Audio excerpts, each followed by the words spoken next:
What a headshot! What a head! How's it, guys? This is Dayvy, FPL, and welcome back to the Fantasy Premier League video here on my channel. Now in this video, I'm going to bring you guys my team selection for the upcoming double/blank game week 27. So as we usually do, going to be going through my game week 26 team as of yet. As you guys know, if you are watching this on the day of release, recording this a couple of hours before the Wednesday night fixtures, as well as the Champions League games. So just keep that in mind when I do address certain talking points. Hopefully game week 26 has gone well for you no matter what chip strategy you go for, but I'm pretty sure tonight will depend whether it's going to be a green or a red arrow. So after we've done a little bit of a review, I'm going to be going over to the transfer plan, but before that, looking at my game week 27 team without any transfers or chips made, just to decide if we're going to use the free or not. Then right at the end, we'll be discussing chip strategy as well as transfer plans for the upcoming game week and game weeks actually, because we're going to be looking at our game week 28 transfer plan when we look to use the bench boost. So that's something you guys are interested in. Sit back, relax, and let's get straight into it. So going over our double game week 26 team, as you guys know, I actually used the wild card, but if you guys weren't in the deadline stream or watched that kind of midnight stream that I did do on Friday, this might be a little bit of a surprise for you. I know the original plan was to use the triple captain. As I mentioned in the introduction, tonight's game, Mo Salah triple captain. Is that going to be a success or a fail to have used the wild card over the triple captain? We'll just have to wait and see tonight, but I'm pretty sure it's going to bang against Leeds. So I'm pretty sure tonight and tomorrow's games are going to depend if it's going to be a red or a green arrow, but currently we actually do have a green arrow to just above the 8k places. Relatively happy with that, kind of halfway through game week 26, sitting on a green arrow after quite a hard week and Mo Salah scoring against Norwich on the weekend. I think I'll always take that, but as you guys will see when I talk about my team, the green arrow could have been a lot more. But let's start off with the bench, and unfortunately we've got a lot of bench kind of dilemmas to talk about. The first one is going to be Forster, so not Foster. We actually added an R to his name and we made an upgrade from 2 points to 6 points. So the Southampton goalie managed to keep a clean sheet against Everton, a side that are really struggling at the moment. But I went for Foster just because of the double game weeks coming up, and in game week 27 he actually has a relatively nice fixture. So 6 points from my backup goalkeeper. Hopefully my first choice goalkeeper manages to get me some points in double game week 26, just like Weghorst did in the game against Brighton. So 12 points, a goal and an assist against a Brighton side that have actually been quite strong defensively, and Burnley, who haven't been the most attacking side in the world this Premier League season, was quite a surprise for me, and obviously that's why I ended up benching Weghorst. So he does have a game against Spurs tonight where he could actually end up performing better, but hopefully he manages to stay a little bit quiet just so that I don't regret my benching too much. But there probably will be a lot of comments down below asking me why I did bench him. I just thought not in a million years that they would score a few against Brighton, and Spurs have also been quite a defensively strong side, and with the injury concerns, I was just more comfortable playing one of my other starting 11 players. But definitely a regret now with that 12 points on the bench, but we might get lucky, and maybe if someone like a Trent Alexander-Arnold gets benched again or rested again, we could get the big Dutchman off the bench. The next two players, Luca Digne with only 2 points and then Breuer with 2. Luca Digne, a little bit of surprise there that Aston Villa ended up losing against Watford. A side that I thought they would beat quite comfortably, but that wasn't the case, ended up losing 1-0, and Ismaila Sarr looks to have incorporated a new element into that Watford attack. Breuer with only 2 points, even though Southampton ended up scoring 2 goals. A little bit surprised there because usually he's involved in most of them, but I mean he is quite cheap and definitely a great option for the upcoming game weeks. So now that we've spoken about the bench, and yes, we have quite a few points on our bench, but we actually do have some points in our starting 11. Unfortunately though, that doesn't come from our defensive department. As you guys can see, kind of celebrating the 22nd of February 2022 with the massive 2 points from 4 players. So we're going to start off with our first goalkeeper actually being outperformed by Forster at the current moment, only getting 2 points against Brentford, and I'm going to kind of link him with Ben White here because if you guys did own those Arsenal defenders, you'll know exactly what happened. So what happens, they 2-0 up against Brentford, relatively comfortable. Brentford haven't done much from an attacking point of view, but then they go and concede in basically the last minute from a deflected kind of a free kick that goes back into the box, and the Brentford player goes and beats a Ramsdale from close range. So to say I was absolutely shocked and disappointed would be an understatement, as I had doubled up on those Arsenal defenders. I went for 2 of them, Ben White and Ramsdale, and I was really reliant on that clean sheet. So yes, that's exactly what happens in FPL though sometimes. You think you're all comfortable, going to get a massive green arrow, and the football luck comes back into account and wipes out your double clean sheet. But it is what it is at the end of the day, and unfortunately Ramsdale and Ben White only have 2 points for that defensive performance. Saiz also ended up with 2 points, but I think that Leicester game was a little bit tougher for him. Leicester had a very nice goal, to be honest, and that's why I don't really mind the Wolves clean sheet being wiped out that much, especially because I only had 1 Wolves defender rather than 2. But now we go on to our big double up at the back, Trent Alexander-Arnold and Virgil van Dijk. So Trent actually ended up getting benched against Norwich. This wasn't really unexpected. I think there's a lot of games coming up for Liverpool, a lot of important games, so it made sense for him to maybe get rested after that pretty tough Inter Milan game. But he ended up getting 0 points not coming off the bench. And as I mentioned, if he does get rested tonight, which I don't think he will, maybe if he had an injury in training or something like that, but I do think Trent will play tonight, and hopefully he can just give me some points that would have been Weghorst off the bench. Virgil van Dijk also with a 2-point appearance after Norwich scored. A pretty good game actually from Norwich in my opinion. The first half, they had a few chances to score, and this just goes to show that Liverpool aren't the defensive giants they have been in the prior seasons, and they definitely are looking a little bit vulnerable to most Premier League attacks. Virgil did have a couple of chances from free kicks and headers. Unfortunately, none of those were converted into points, and he did have a goal ruled for offside. So I've already spoken about the department that wasn't too great in terms of value or points gained. We're going to move on to our midfield department where we did get a few points. I'm going to start off with Mo Salah, who wrapped up a goal and 3 bonus points against Norwich, but he could honestly have had more in that game. There were so many chances that he did have on his left boot, on his head, everything in between. So I was quite lucky, to be honest, to only get 1 goal out of Salah as my captain, not my triple captain. I'm going to remind you guys of that yet again. So basically every point he scores is going to be a red arrow for me. Now tonight against Leeds, I do think he'll score, to be honest. I just think that Leeds side is looking so poor at the back and Liverpool's attack looks quite strong. And just remember that if Liverpool do win this game, they go 3 points behind Man City. But everything's out of our hands. It's going to be what's on the pitch tonight, and I will be watching as a Liverpool fan behind my couch. We then move on to 2 players that actually performed pretty well, both with 10-point hauls, kind of getting some bonus points, but Heung-min Son picking up 2 assists against Man City. Anything against Man City is going to be points in my opinion. Absolute gold if you get points against Man City, because I did bring Son in for that Burnley fixture. So 10 points from him was massively appreciated, and as I said, quite bonus. Now tonight's game against Burnley, I do think that Spurs will do quite well in. I just hope that Son and Spurs overall continue this good run of form. Saka though with the 10 points, a goal and 3 bonus points in that Brentford game, a really nice taken goal. Saka still has the Wolves game tomorrow night, but I think that game will be quite cagey, and that's why I'm not really hoping for too much out of him. But now we go on to our Brazilian double up. Rafinha, the better side of it, even though he was benched against United, came off at halftime and actually scored a goal, but then also got a yellow card. So he's sitting at 5 points with that Liverpool game left. Then we have Coutinho though. Now Coutinho is definitely the dampener of the game week, just because it was kind of him or Weghorst whom to play. I did think Aston Villa were looking quite strong from an attacking side of things, and Watford weren't too great defensively, and that's why I ended up playing Coutinho over Weghorst, but now obviously I regret it.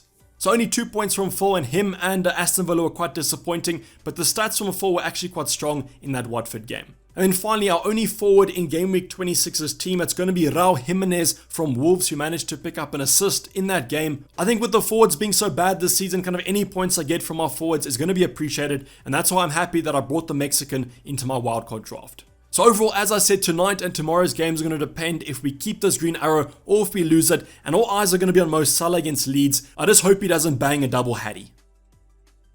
But now that we've kind of focused on the double game week 26 team, I'm going to focus on the blank/double game week 26 team, just because I want to give you guys some context before we discuss chip strategy as well as transfers. So let's start off with the bench here, and as you guys know, it's a blank game week, so the bench is going to be completely filled of players that don't have games. Ramsdale, Saka, White and Trent all on my bench with no games, and that's a little bit worrying if one of my starting 11 doesn't feature.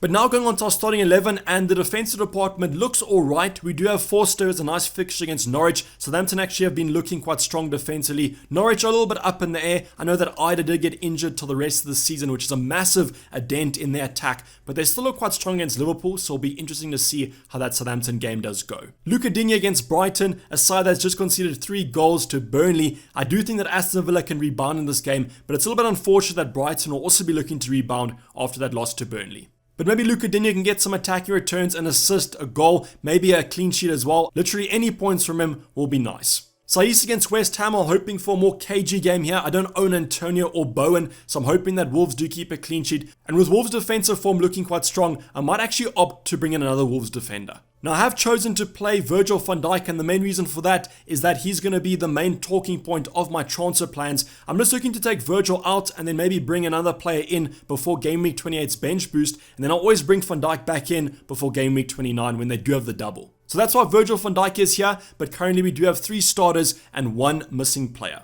And now going on to our midfield department where the trend of a missing player continues. It's going to be Mo Salah this week, and I'll talk about him and my transfer plan in the next talking point. But currently we do have 3 starters, and that's going to be Son against Leeds, Coutinho against Brighton, and Rafinha against Spurs. So currently the main option I'm hoping for that to return some points in my midfield department is going to be Heung-min Son against Leeds, a side that have not been defending that well recently. And if Liverpool do go and score a couple tonight, I might actually consider Son as my captaincy option. For Coutinho, similar situation with Luca Digne, just hoping that Aston Villa can kind of rebound from this bad form and Phil can get a goal and assist. Same goes with Rafinha. It's a tough fixture against Spurs, a side that historically have been quite defensively strong under Conte. Recently, not so much, and that's why I'm hoping that Rafinha can capitalize on that. So 3 midfield players and 3 forward players. We do have a full forward department in game week 27. Going to start off with Broy against Norwich, a great fixture on paper. However, Norwich have been increasing in form under the new Norwich manager, and therefore I just hope that Broy can get some returns. But in my eyes, the Norwich game is still a good one. Raul Jimenez against West Ham, a little bit of a cagey game. I'm hoping for more defensive returns, probably than attacking returns, as I don't think there's going to be too many goals in this one. But any kind of goals or points from Raul Jimenez will be appreciated. And then finally, the player that we benched in double game week 26, we're not going to bench him. We're actually going to captain him probably in game week 27. Fixtures against Crystal Palace away and Leicester at home. Both sides I can see a Vachos scoring against, and that's why I'm going to put the captaincy armband on him, because what's a double game week if you don't captain a double game week player? So game week 27 was actually the reason we brought in Vaghorst. If you guys do recall on that deadline stream, I actually had Adams instead of Vaghorst, but because he has a double in 27, we brought him in with the option to captain him. So overall, as you guys can see, I've got 9 players that will hopefully all feature in blank or double game week 27. And with 1 free transfer, I could go for 10 or take a minus for it for 11. Currently, my plan is to save the free hit. I know the team doesn't look that strong, but I just think this week is not the week to free hit if I can get about 10 or 11 players. And I'd rather save that free hit for later on this season. You guys can check out my chip strategy video yesterday for those options.